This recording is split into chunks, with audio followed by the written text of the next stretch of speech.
The following is an essay by A.R. Orage. What is the soul?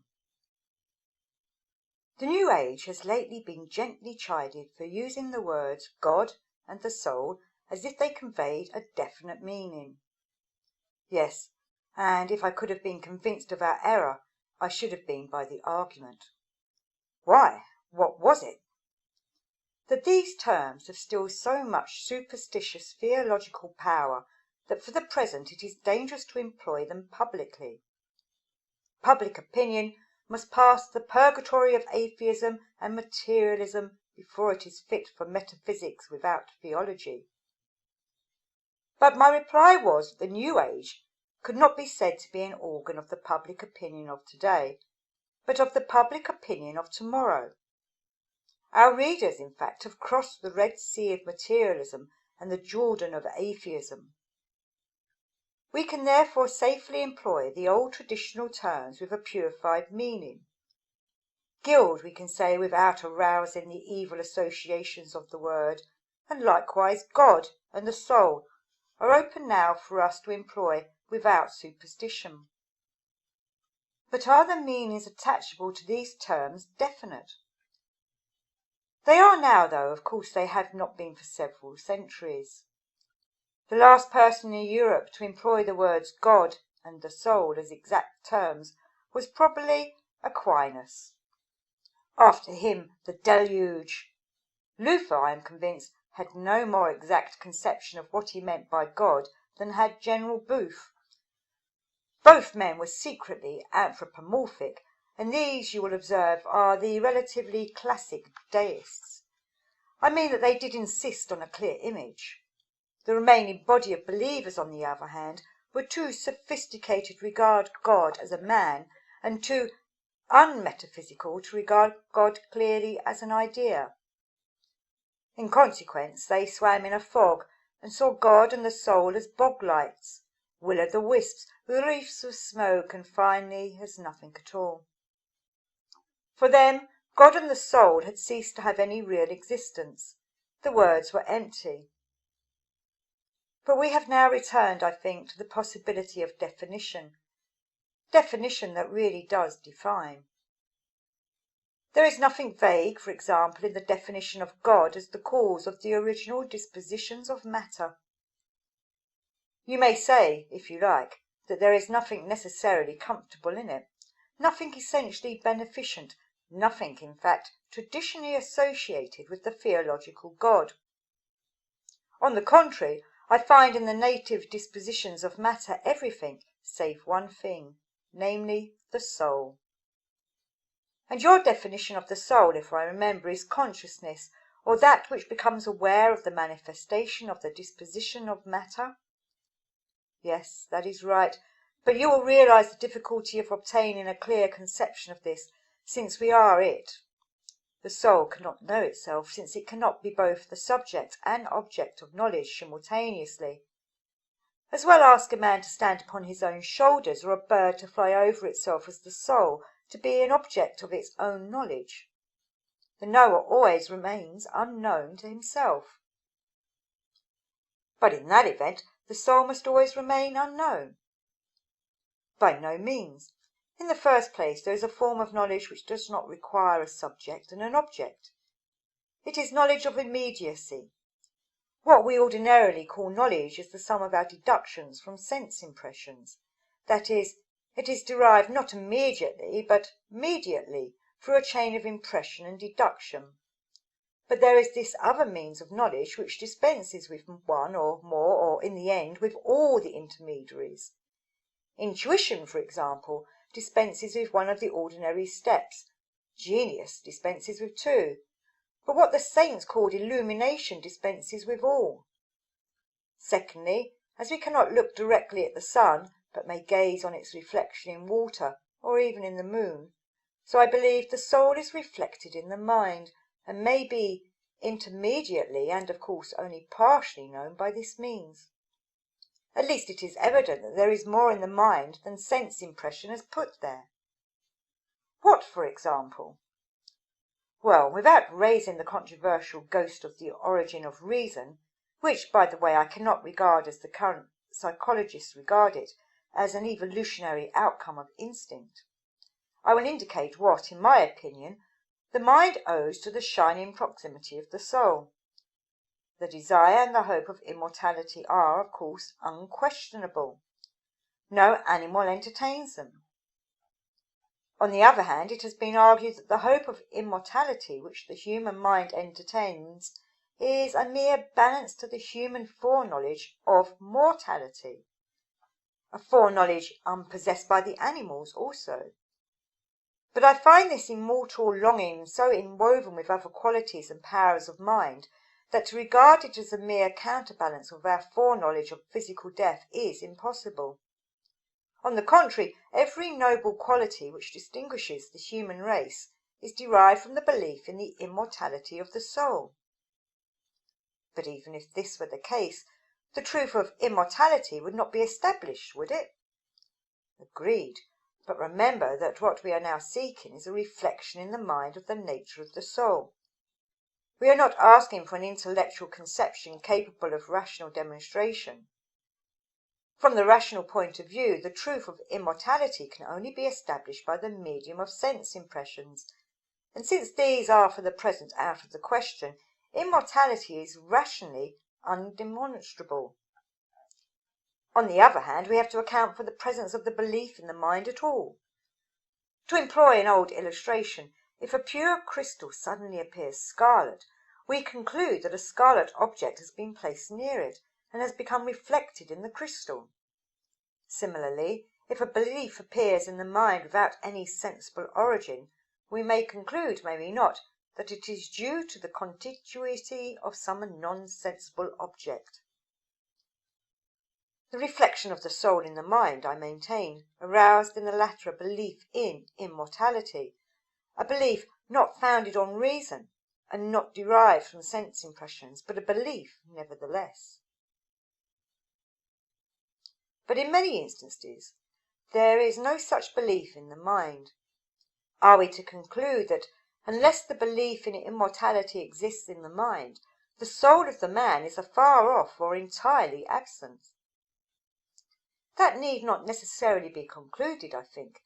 Very much more may exist in the mind than is dreamt of by the articulate consciousness. The sum of our formulated beliefs may be, and usually is, far less than the sum of the beliefs on which we habitually act. In many instances, indeed, we actually deny in words what our deeds prove we hold in fact.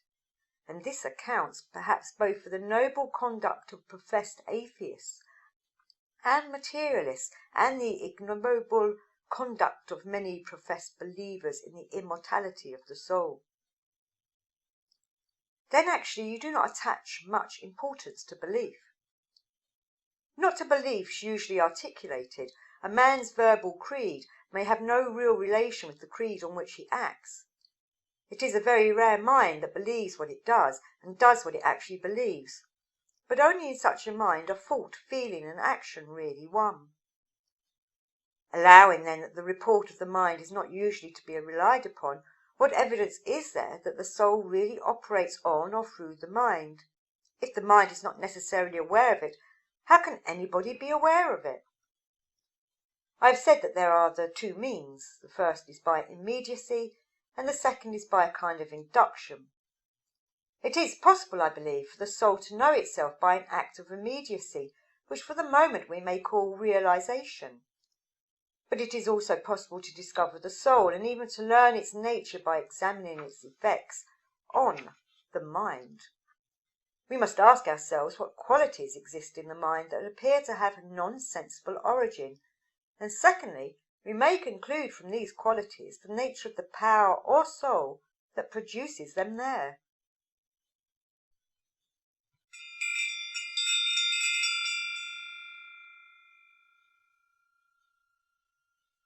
How to learn to think. We take it as a matter of course that man is a thinking animal, but there is a world of difference between what may be called natural thinking and deliberately developed and trained thinking. Man is also by nature a tool-using animal. But we know the difference between the tool-using capacities of the Fuegian and the trained civil engineer. And we know also the difference between the capacity of the engineer and, let us say, an untrained clerk.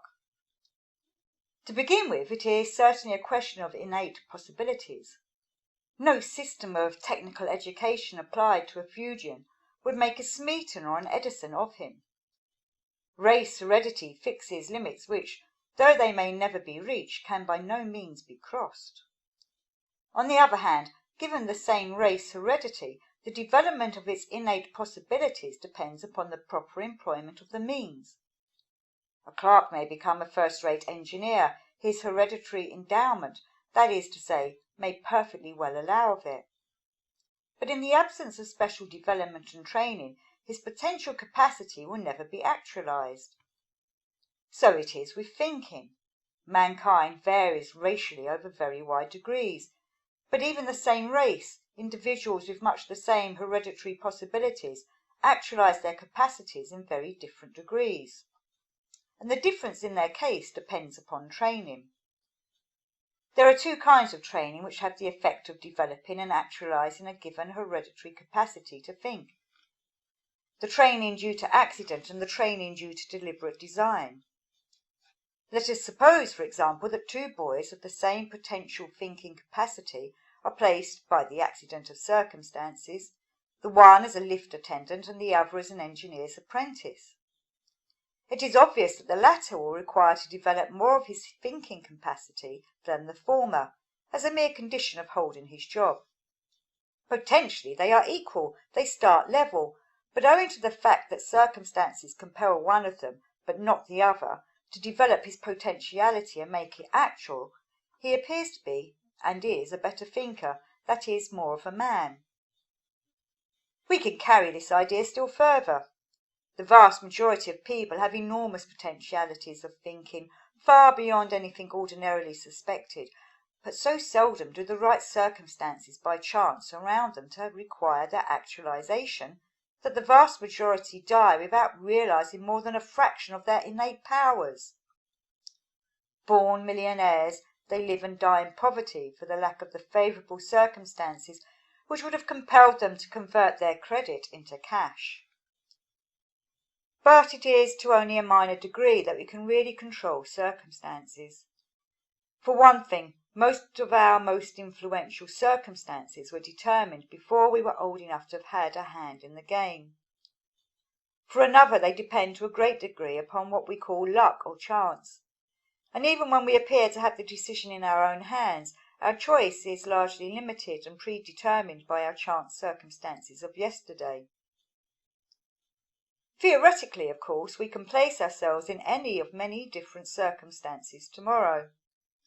We can, theoretically, place ourselves in circumstances which will require us to think.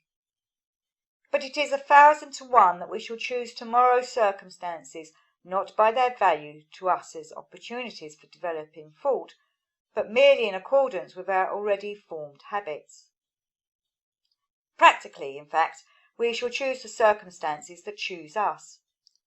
It follows that if the development of our power of thought is left at the mercy of circumstances, the chances are remote of our ever reaching beyond the natural, that is, the easy. We shall think no more than it is necessary to think, and the degree of our development will depend, therefore, on chance, pure and simple. The training that is not natural and that does not depend upon circumstances may be regarded as deliberately willed, and in contradistinction to the first sort of training, it requires the employment of definite means and exercises. A blacksmith does not need gymnastic exercises to develop his arm muscles. They are naturally developed in the course of his work. But a book clerk who wishes to be an athlete must deliberately practice physical exercises to attain his end. Similarly, for a man whose work does not require mental exertion, or for one whose chance occupation does not call forth enough exertion or sufficiently varied exertion to satisfy his sense of innate capacity, special exercises in training in thinking are indispensable. He cannot possibly get anywhere without them, unless, in short, he deliberately employs special exercises. He is doomed to remain only as developed as his circumstances demand. His thought power is the creature of chance circumstances. There are many schools which profess to teach exercises designed to develop thought power. Some are good, some are bad, and it is difficult to distinguish between them without prolonged trial involving the loss of much valuable time. Is there any simple yet certain means that anybody can employ without a teacher, without classes, and with only the resolution to accomplish something? Given the will to develop one's thought power and to think like a man and not like a machine, is there a means within easy reach which any of us can begin to practice? Without going to a gymnasium, a clerk can develop himself physically, at least sufficiently to give himself much satisfaction. Can one develop oneself mentally by similar means and under similar conditions? The answer is yes. Take out your watch and observe the revolution of the second hand. It performs its circle in 60 seconds, or 1 minute. Watch the hand as it begins a fresh circle, and let not your eye wander from it to the little dial, but keep your eye focused on the moving hand. When you are honestly certain that you can keep the focus of your attention on the moving hand for 1 revolution, you will have made an important step in the deliberate development of your thought power. Now take another step. Keeping the focus as before, count mentally the numbers 1 to 10 and backwards slowly during the course of 1 revolution of the hand. This requires a double attention, as it were. You are observing the movement and counting deliberately at the same time. At first it may be easy, but do it again and again until it becomes difficult, and then do it. This is a very important piece of advice. The next step is to add to these 2 simultaneous activities a third, while continuing to observe the moving hand with the eyes and counting with the mind. Repeat to yourself some familiar piece of verse. The exercise can be made progressively difficult by adding fresh subjects for the attention. 2 or 3 minutes at a time is enough. Practice this often whenever you have a spare minute, and the effect on thought power or concentration will speedily be marked.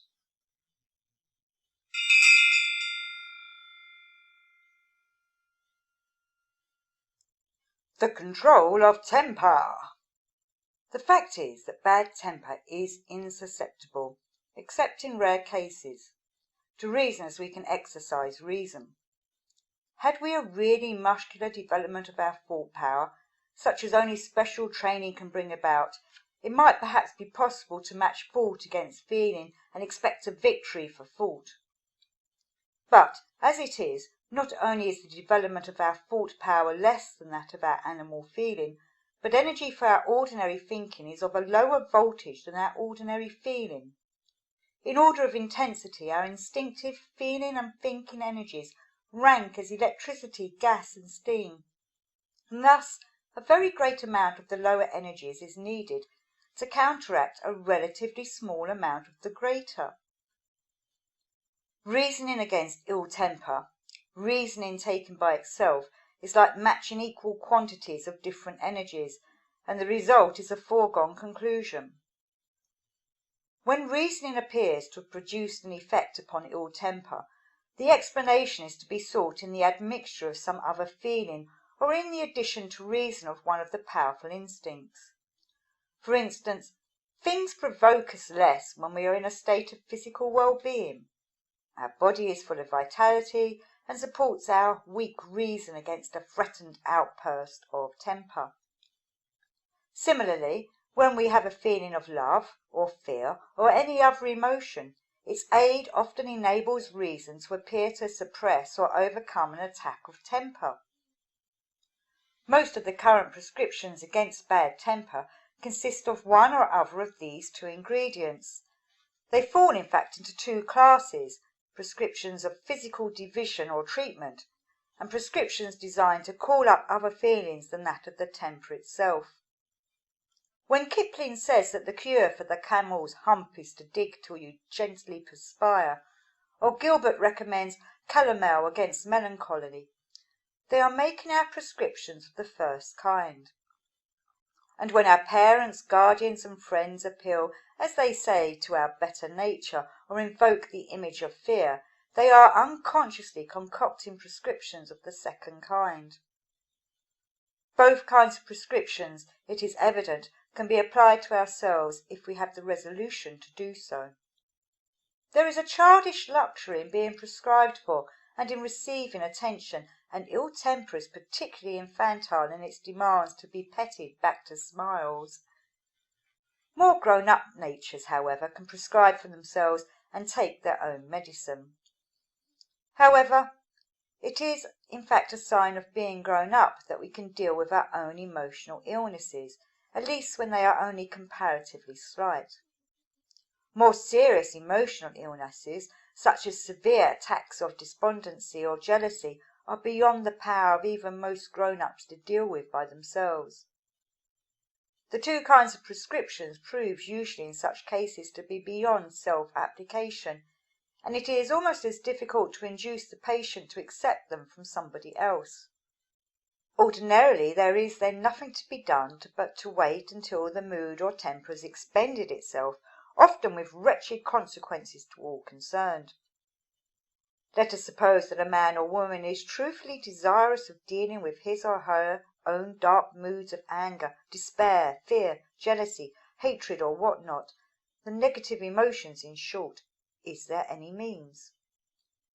To begin with, it is necessary to admit to oneself that this state of emotion is a nervous illness. The patient must learn to say, "I am ill." The tendency, of course, is to blame the supposed cause, the situation, the person, the incident, the remark that seems to have provoked the disease. But there is no relief by that door. Nobody has ever recovered from a fit of bad temper by blaming the imagined cause. It is 1,000 times better as well as truer to say, "I am sick," than to say or feel, "So and so or such and such have made me sick." This attitude towards a bad temper already begins to modify its rage. It has some of the magic of oil upon the waves. But it is not enough to adopt an attitude, however correct. Something must be done, since Satan certainly finds some mischief for idle energy to do, and all bad temper is only energy running to waste. The devil lives on our waste energy. But what? Try not to think about the supposed cause of the emotion or about the things and circumstances in the dark light of it. Thinking in a state of negative emotion is necessarily distorted by the agitated medium through which it passes. It is like looking at an object through stirred and muddy waters. Thinking in this state never arrives at truth. Try also not to feel. This sounds at first impossible, being apparently only the advice to cease feeling unhappy. But everybody knows that it is possible to dwell or not to dwell on a feeling. Everybody knows with an aching tooth the temptation to press the tongue against it to make it ache more. The advice not to feel is therefore not quite irrelevant. Do not feel more than you can possibly help. But the secret is not contained in any of the foregoing alleviatives. It is something quite different, and it can be described as follows. When in or in the process of developing a black mood, observe and notice only your physical states. Your body at such times is very eloquent. It exhibits a special set of symptoms for every mood. Observe and notice, as a matter of personal and scientific curiosity, how your body manifests this, that, or the other black mood. For instance, your mouth may go dry, or there may be an unpleasant taste in it. Your skin may wrinkle, some of your muscles may contract, you may have indigestion, nausea, or a heavy weight near the heart. Scores of symptoms reveal themselves. If you simply observe, notice, and enumerate them, as if you were reporting them for a novel or a textbook of psychology, by the time you have finished, your black mood will have disappeared. You will have saved its energy to make observations with.